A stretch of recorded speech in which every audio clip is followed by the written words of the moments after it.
Там же на Романовском шоссе у нас же еще первые лица государства приехали на 9 мая.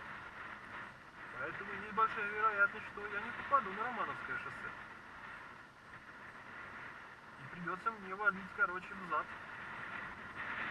Ну ничего, посмотрим.